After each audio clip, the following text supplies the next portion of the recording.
everybody so much. I'm so honored to speak like in this, after these ladies. That is, I feel like a bit, wow. I'm not really a speaker, so I should just stand here. Yeah. Okay.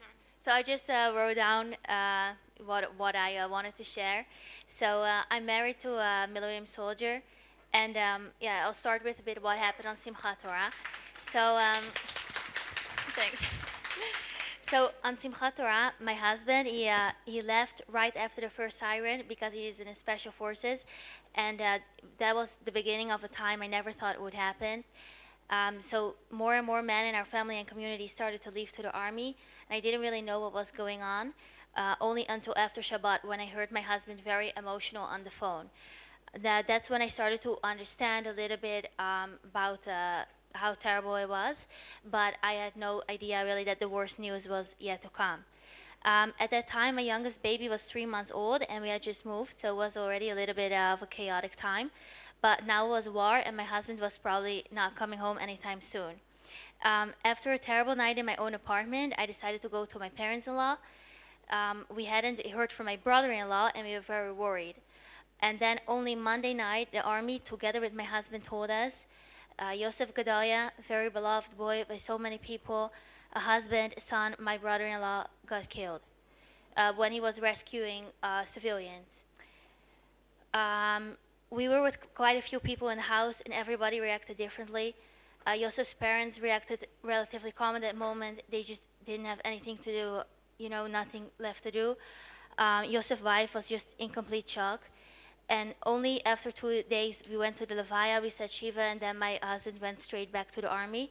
I stayed with my 3-month-old and 2-year-old at my parents-in-law. I stayed there for a month and then decided to go back to Yerushalayim. My husband kept going in and out because he is in special forces, and the longest he would be away from home would be a week. Also on the 7th of October, also my husband's friend got killed. In the months after, 5 of my husband's teammates got badly injured. My husband's second cousin got killed. My husband's friend's brother and another friend's brother also got killed. And also, of course, guys from his Yachira. So it's been very, I don't know, it's been a lot. So my role during this time was to be there for my husband and to take care of my 2 babies. And that was actually, like, I was already like sort of a stay-at-home mom at the time, as also my youngest was 3 months old, so. But it was definitely very challenging in this situation. There was really not a lot of routine going on because every day really didn't really know what we were expecting. It's also very hard to watch all this, like I was watching all this pain around me from everything that I heard, and so it's very strange to be in the middle of that. In a way, it really helped me a lot that I was just taking care of the 2 girls because I wasn't really able so much to focus on all the pain of everybody, too much, because then, my kid would be crying, so it would need, there wasn't really so much time in a way to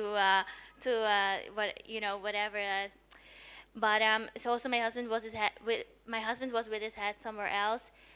One of the ways we managed to connect through this time was by taking trips to a cafe place, and sometimes we went to Har Herzl together, or we did all these, ceremonies and things. We went there together. So we were living in different worlds, but my husband, he appreciated me taking care of our babies, and I appreciated him being in the army. So during this time, like what really made it so much easier, what really helped us through it was we got a lot of support from whole Am Yisrael. I heard that almost the whole country volunteered in some way to help people out that got affected by the war, and I definitely felt that support.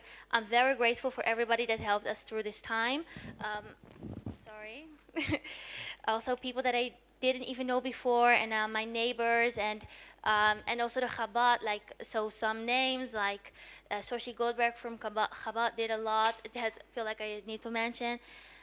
Also my husband comes from a very beautiful, strong family, and the whole family have been supporting my cousin, my own parents, my siblings. Like really everybody have been helping out, so it has been great. That has been really helpful. And also that you were listening now to the story, I guess, it's like, everybody, it's very special. So now, like how it's now, now life has sort of got back to normal a little bit because my husband is not doing milling full time anymore, but definitely everything has changed. Some good things I can mention because only want to mention the good things, don't want to mention the bad things. So I think I have a deeper connection with everybody that was here when we went through this time, and made definitely new friends. And I also really realized, obviously, that we need to be very grateful for all that we have and to really appreciate just being alive. So, yes. Um, um, I just dedicate this Hafishat Khalat that hopefully my husband and my parents-in-law and my sisters and brother-in-law they that Hashem will give them koach to get that they won't have that they will be able to give it the pain in a sort of a place. Yes. So okay. Um, okay.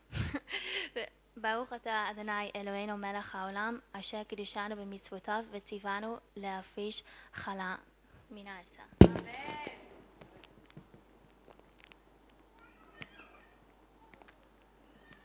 איזו חלה.